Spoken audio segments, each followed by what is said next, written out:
sinusundan na series dito sa chapter 9, Comforting Truths at Confronting Hearts. So, ang ating title ngayon ay God's Righteousness in His Justice and Mercy.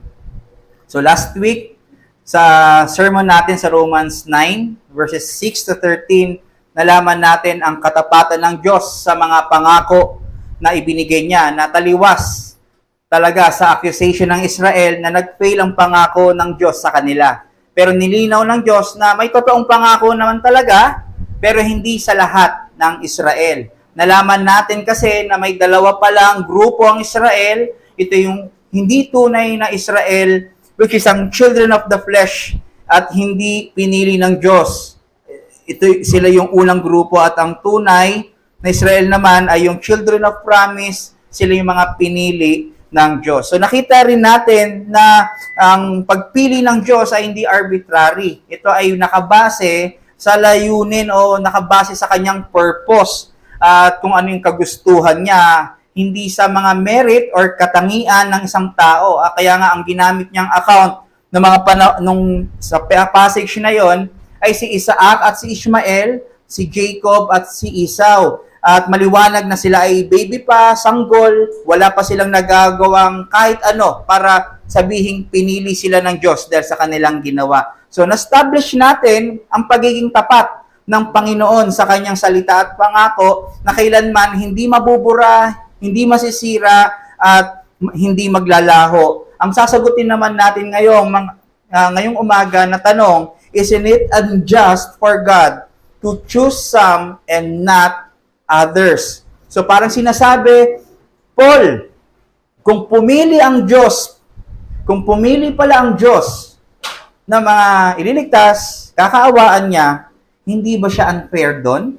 So yun yung ating sasagutin ngayong umaga. Sabi ko nga po sa inyo last time, napakabigat nito mga passages sa chapter 9 at kailangan po talaga natin ang grasya ng Panginoon para maunawaan at matanggap ito sa ating mga puso. At sabi nga ni Ligon Duncan, hindi problema ang pag-unawa sa salita ng Panginoon, pero ang problema ay yung pagtanggap natin dahil ito ay sa pride na nasa ating mga puso. At kaya ito ay binibigay sa atin ng Panginoon. Itong truths na ito ay hindi para tayo ay bumaba sa ating mga kinalalagyan na kataasan ng ating mga puso at hindi niya hinihingi ang pagsang-ayon ng bawat isa kung ano yung kanyang isinulat dito. Hindi mahalaga kung sumang-ayon ba tayo dito. Ang tinitignan natin dito, ito yung objective truth ng Panginoon. Hindi mo man ito tanggapin, hindi mo man ito sang-ayunan, mananatili pa rin itong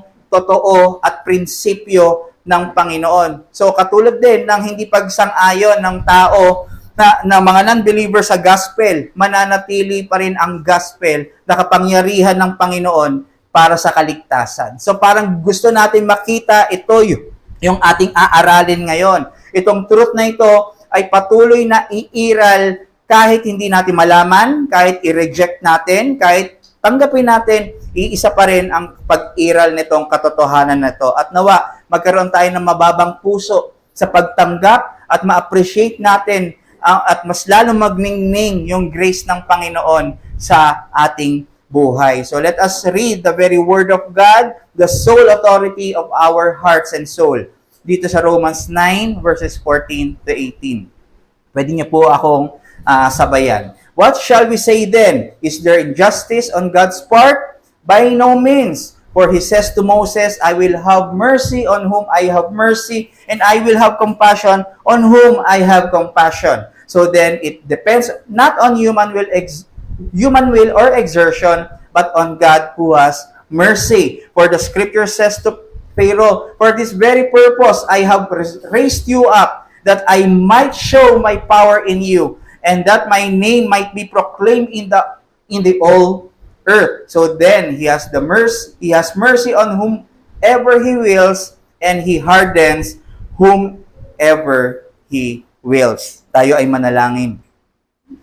Muli, Panginoon, kami ay humihingi ng iyong grasya at humihingi kami na ibaba mo ang aming mga kalooban, ang aming puso para matanggap po namin ito. Gamitin niyo po ang ang mga salita mo para kami ma-enlighten, guided by your Holy Spirit, hindi para magdulot sa amin ito lalo ng resistance at confusion. Nawa ay patuloy na kilalanin namin na ito ay very word mo sa amin at kailangan namin tanggapin. Kailangan namin itong paniwalaan at kailangan namin itong mahalin. Muli, ikaw maitaas at mag-glorify sa pangalan ng inyong anak na si Kristo. At Amen.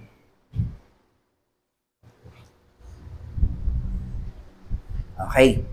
Kung sinagot ni Pablo last time ang issue ng Israel sa katapatan ng Diyos sa kanyang salita, sa kanyang pangako, by answering them with the beautiful doctrine of election, ginamit niya nga dito yung to support his case, yung account ni Isaac over Ishmael, yung pagpili ng Diyos kay Isaac over Ishmael, at yung pagpili ng Diyos kay Jacob over Esau. Ngayon naman, sasagutin naman ni Paul ang mga accusation ng Diyos sa Diyos na siya ay unfair. Okay? Sa pamamagitan ng paglatag niya ng matuwid na hustisya at kanyang habag. So, sasagutin niya yung pagiging unfair ng Diyos gamit naman ang hustisya at awa ng Diyos. At ang gagamitin niyang account dito to support his case ay yung kay Moses at yung Pharaoh, kay Pharaoh. So, Exodus na. 'Di ba? Yung ating mga ginamit sa Genesis, ito sa Exodus na. So, nagsimula si Pablo sa tanong na, what shall we say then? Anong pwede nating sabihin? Is there injustice on God's part? At ang sagot niya dito ay tuwiran. By no means. Meganoito. Meaning isang matinding pagtanggi ang sinabi ni Paul sa accusation ng sino man na unfair at may injustice sa Diyos. Itong tanong na ito, kung unfair ba ang Diyos, ito ay nagre-represent hindi lang sa Israel. Pero kahit sa atin ngayon, madalas nagiging tanong nating lahat ito, di ba? Unfair ba ang Diyos? Ilang beses natin natanong to? Isa? Dalawa? Di na mabilang. Kailan yung huli? Kahapon? Last week? Or kanina?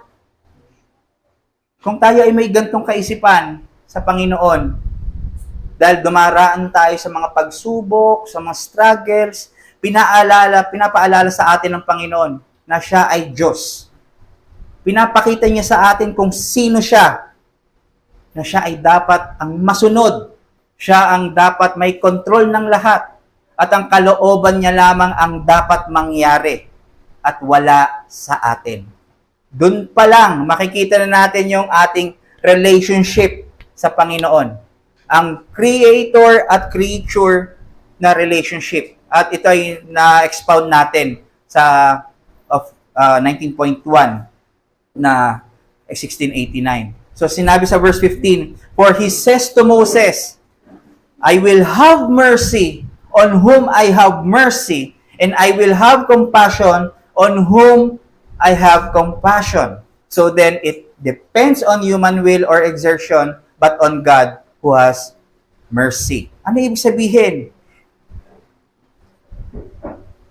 Gagamitin ni Pablo dito yung account ni Moses sa pagpili ng Diyos. At muli, hindi lang itong pagpili ng Diyos ay hindi para sa gagawing task ni Moses, pero pinili ng Diyos si Moses para sa kaligtasang pang-eternal. Okay? So maliwanag yon para ma-reject natin yung mga katuroan na hanggang task lang sila or sa mga offices. So kung makikita natin, balik tayo sa verse 16 to 30, last sermon, ang pinag-uusapan natin ay si Ishmael, Isaac, Jacob at Esau. And again, sila ay baby, mga sanggol, nasa sinapupunan pa. Ang emphasis dito ay yung pagpili ng Diyos by His purpose. Hindi sa kanilang katangian, tama? Kasi nga, mga baby pa, wala pa silang napapatunayan. Pero ikumpara nyo ngayon. Ang gagamitin ni Paul ay si Moses na hindi na baby. May muang na. Gagamitin niya rin si Pharaoh na hindi rin baby, pero may muang na rin. So, ang common sa kanila, una, Parehas na silang may muang. Meron na silang mga ginawang mali at tama sa kanilang buhay. Nakagawa na sila ng mga bagay-bagay sa kanilang buhay. Tama? Parehas silang Egyptian. Si Moses, dual citizen. Di ba? Naalala natin, siya ay inadapt ng isang Egyptian nung nag-utos na papatayin ang mga bata. So, parehas din silang may katungkulan. At kung isipin nyo natin, kung iniisip natin, na mabait si Moses kay Pharaoh, kaya siya pinili ng Diyos, nagkakamali po tayo. Isa sa pagkakaparehas ni Moses at ni Pharaoh, ng Pharaoh, ay parehas silang murderer. Sila ay sinner. Di ba si Pharaoh, nag-order siya ng patayin ang lahat ng mga bata, male babies. Kasi nga nakikita nila sa Exodus 1, nakikita nila hindi mapigil yung pagdami ng mga Hebreo, ng mga Israelites. So, nag-order siya na patayin ng mga babies. Si Moses naman, di ba nakapatay siyang Egyptian? Sa sobrang galit niya, binubugbog kasi ng Egyptian yung kanyang kalahi na isang Hebreo. Kaya, di niya napigilan, napatay niya yun. Kaya siya naglayas at pumunta sa Midian.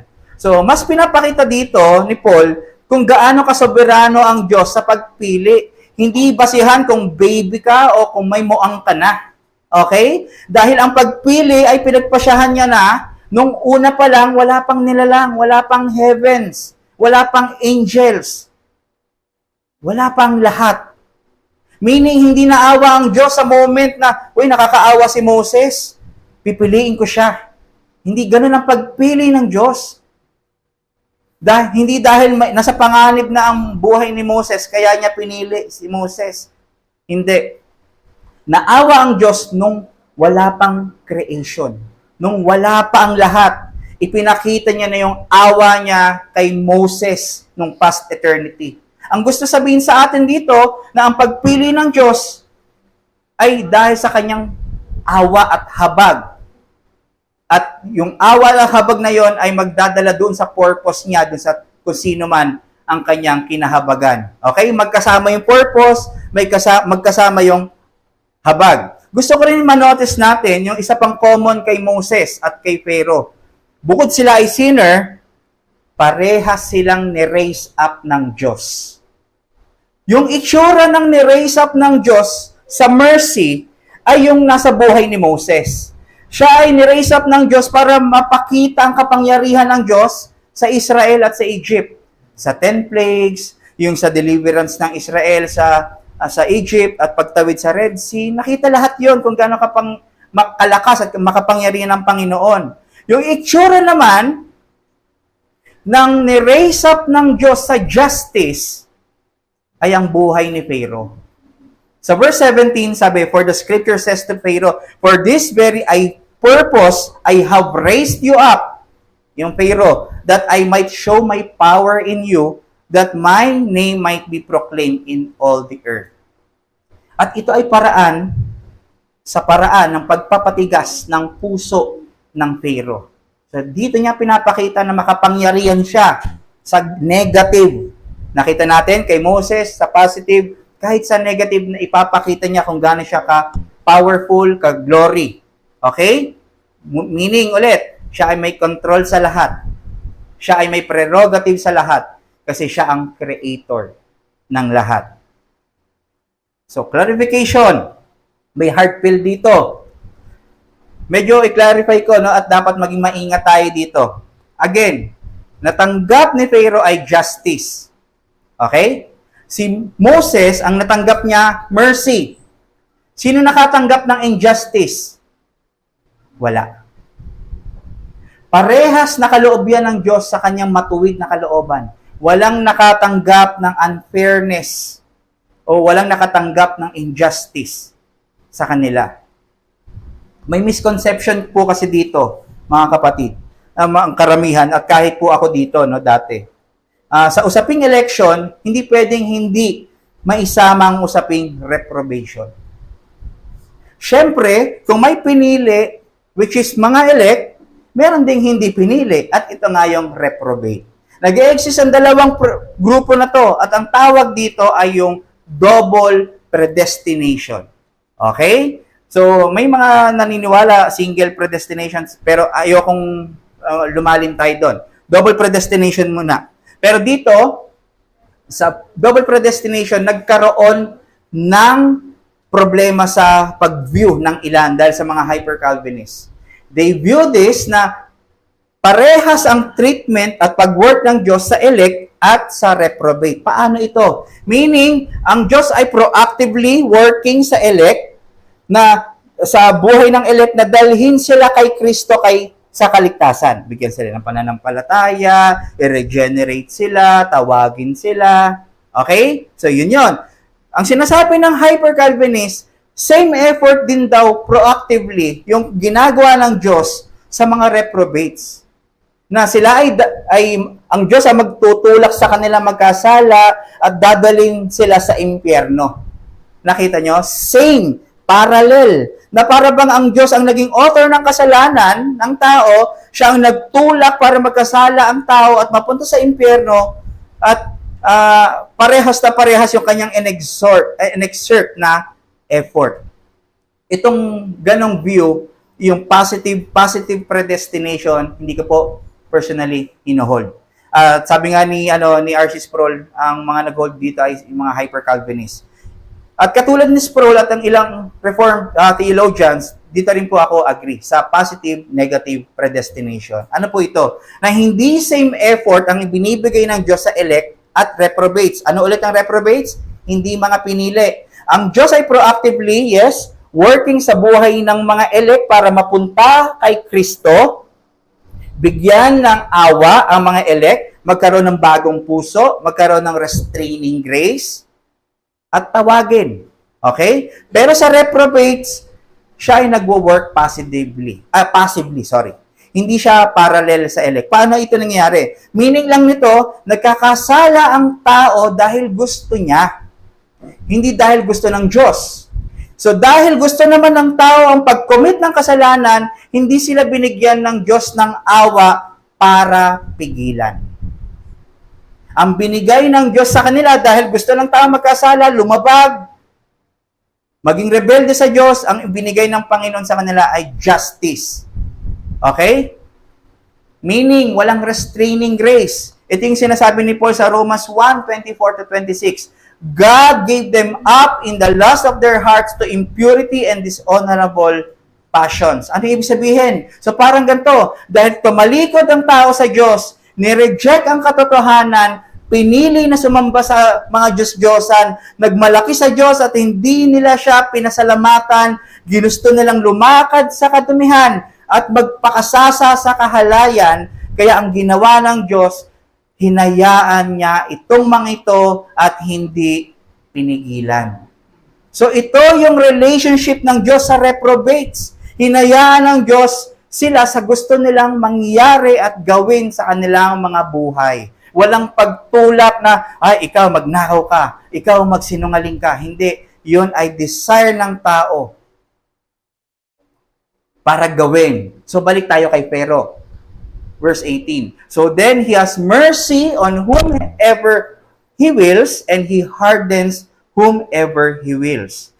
Kapag sinabi pong God hardens the heart, again, hinayaan ng Diyos ang Pero na maging magmatigas sa Diyos. Pag magmatigas, hindi naniniwala. Di ba? Hindi po pinilit ng Diyos na patigasin ang puso ng Pero as if gustong-gusto ng Pero, tama na. Gusto ko nang maniwala sa'yo. Hindi. Yung as if gustong-gusto na ng Pero na maniwala pero ayaw ng Diyos, hindi po ganon. Gusto natin tignan na ang Pero nagmatigas sa galit, sa inggit, sa rejection, ano ba naman, ang gugulo to sa Israel. Kaya nga, sige, lumayas na kayo. Hindi dahil naniniwala siya sa Diyos, pero dahil sa inis. Ayaw pa nga, nag-iiba pa nga yung isip. So, ang doon, talaga nagmamatigas ang Pero. So, tingnan niyo po ito. God hardens the heart of man passively. Dahil sa giving them up sa kanilang kagustuhan. God softens the heart of man actively. Kailan ito nangyayari? Regeneration. Okay? So, yung matitigas na puso natin, kailangan maging malambot. Binibigyan niya tayo ng pusong buhay, malambot na puso para makakilala ng katotohanan. Pangatlo, man hardens his heart actively. Kasi yun yung kanyang nature. Gumagawa ng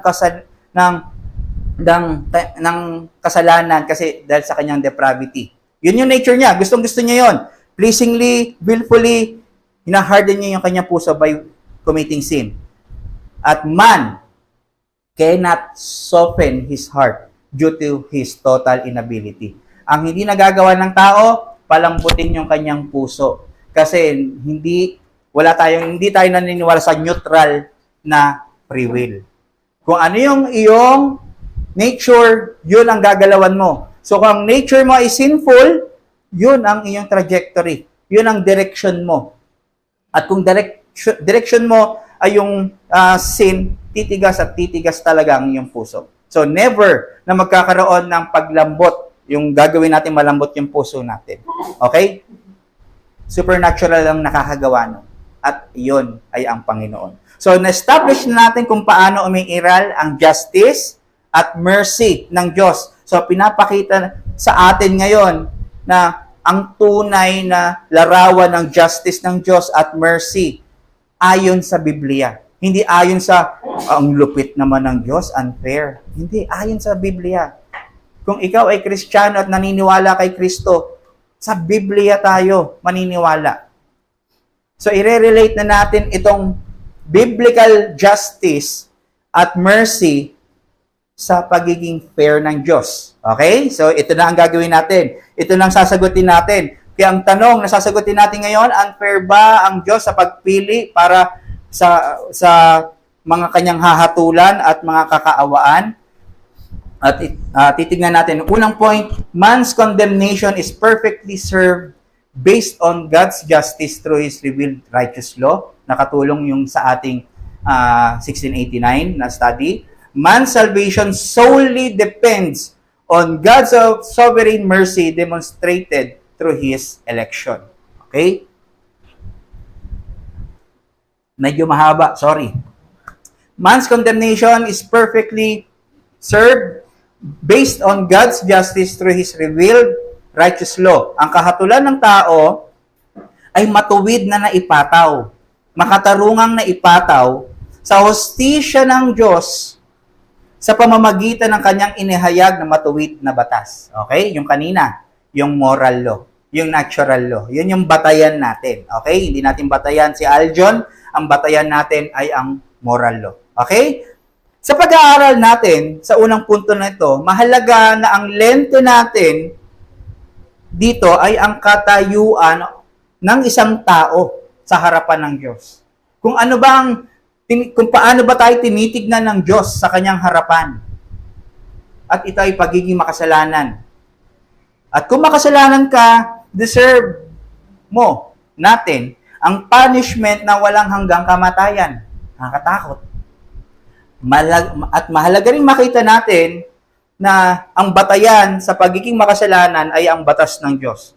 So, kung walang batas ng Diyos, walang kasalanan. Kaso, dahil nagbigay siya ng batas, kaya nakapasok si kasalanan. Okay? So, sabi sa James 2:10, for whoever keeps the whole law and yet stumbles at just one point, nagkamali lang siya doon sa isang decalogue or isang point, is guilty of breaking all of it. So, magkamali ka lang sa isa, doon pa lang sa number 1, yari, mali na tayo, bagsak na tayo, nakomit na natin lahat yon. Ibig sabihin, walang makaka-perfect talaga. At sino sa atin na makakagawa ng kahit isa lang perfectly nung mula bata? Wala talaga. Dahil mahirap, di natin kaya, dahil ang standard nito ay yung karakter ng Diyos. Hindi natin ito kaya. Kaya sabi sa Galatians 3:10, for all who rely on works of the law are under a curse, for it is written, cursed be everyone who does not abide by all things written in the book of the law and do them. So, ibig sabihin, kung hindi natin kaya, lahat ng mga nagre-rely, lahat ng mga sumusunod sa kautusan ng Panginoon, susumpain ng Panginoon kung hindi niya ma-perfect ang buong batas niya. Okay? So, hindi natin pwedeng ipagmalaki. Ay, lagi naman ako nagpe-pray. Lagi naman ako nagsisimba. Paano yung siyam?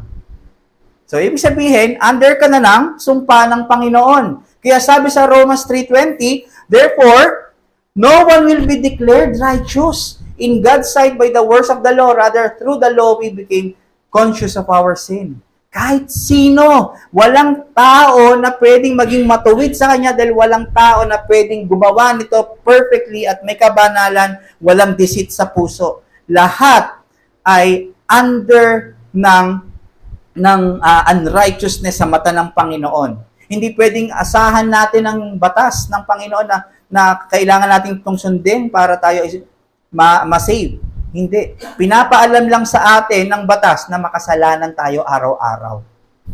Kung paano pinipreach sa atin ng natural creation na may Diyos, may Diyos, may Diyos, yung kautusan ng Panginoon, pinipreach sa atin, makasalanan ka, condemn, condemn, condemn.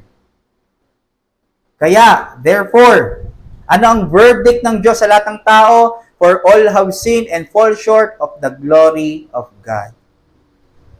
Lahat, makasalanan, lahat, walang nakaabot sa kanyang pamantayan.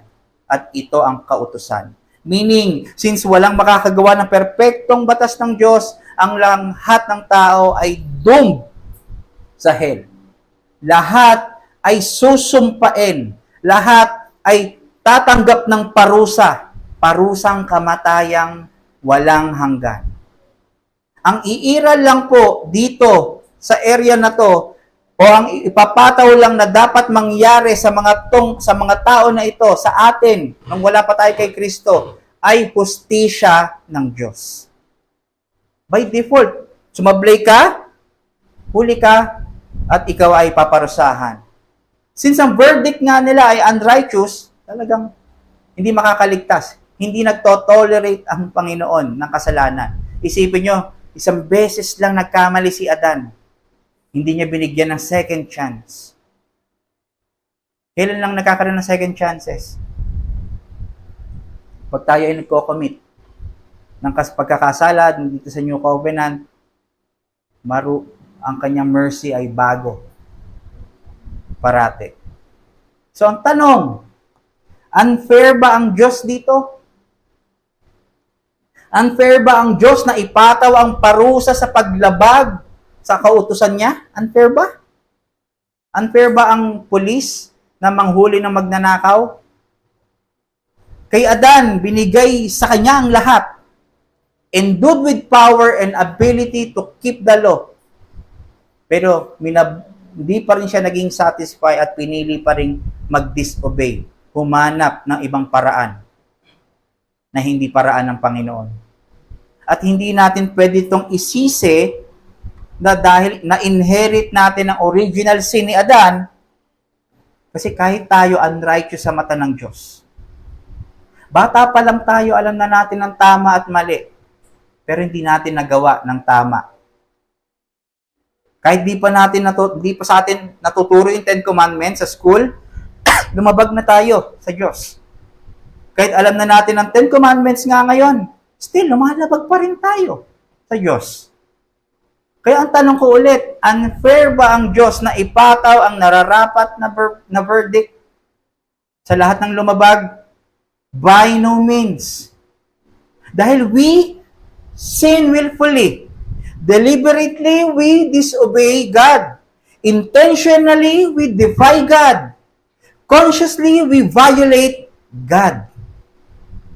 We rebel against God and challenge Him by rejecting Him through committing sin.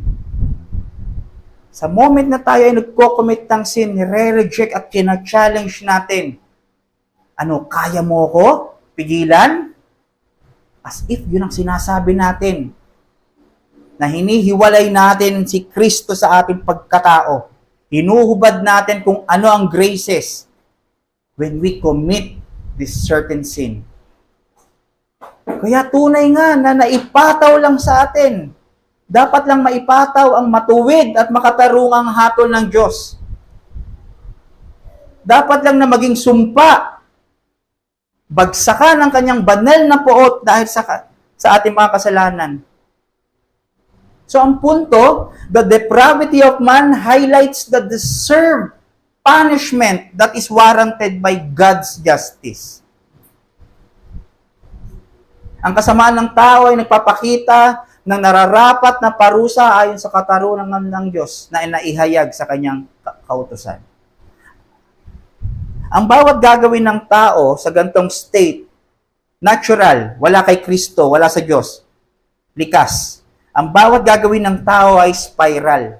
Puro selfishness, puro pride, puro pagrebelde sa Diyos. Ang iisipin lang natin ay puro sa sarili natin.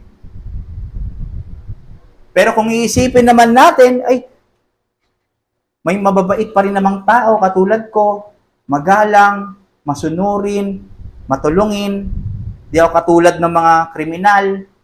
Pero sabi sa Isaiah 64:6, lahat ng gawa natin ay maruming basahan sa harapan ng Diyos. Kahit gaano ka kasinsero, kung yan ay hindi galing sa Diyos, kung hindi yan galing sa grasya ng Diyos, hindi siya mapiplis dyan. Hindi niya yan tatanggapin. Yan ay unacceptable sa Kanya. Dahil ang lahat ng ating gagawin, though tayo ay nagbibigay, gusto natin pakabig pa rin.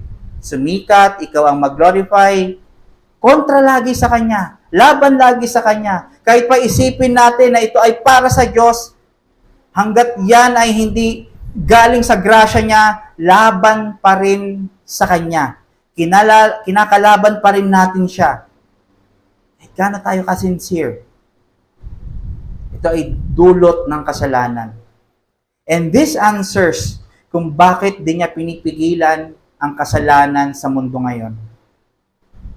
To highlight His power and the glory of His name sa buong mundo. Sabi niya sa Pharaoh, no? For this very purpose, I have raised you up that I might show my power in you, that my name might be proclaimed in all the earth. Meaning, ang dami mga tao ngayon na hinahayaan niya sa kagustuhan nilang klaseng pamumuhay. Magre-rebelde sila, kikita nyo, pinagmamalaki yung LGBT, pinagmamalaki kung paano sila nag-e-express ng kanilang damdamin nang wala sa Diyos. Maliwanag na hinahayaan ng Panginoon. At ito ba ang itsura ng galit? Ang galit kasi natin, alam natin sa mundo, cruel eh. Pero siya, long-suffering, steadfast ang kanyang pag-ibig. Hindi niya maibuhos. Kunyari, may nag-ano sa kanya, nag-blaspheme, ay, bubuhos ko yung ganun. Do, pwede niyang gawin, mananatili pa rin siyang tuwid, at matapat doon, matuwid, righteous. Pero hindi niya ginagawa para mas magningning ang panawagan ng gospel. Para maipakita sa buong mundo kung gaano katindi ang pangangailangan nila sa tagapagligtas. Para maipakita sa lahat ng tao ang kapangyarihan ng Diyos para na kaya niyang magligtas ng isang tao na nasa dilim, na kontra sa kanya, katulad ni Paul. Which is ang pinakahigit na ang pag-redemption niya or salvation niya sa tao, ang pinakahigit na demonstration ng kapangyarihan niya. Higit sa pag-create sa mundo, sa kalangitan, sa mga bagay, sa kung ano man. Pero dito sa salvation, mas maipapakita niya ang God's power to save and to redeem people from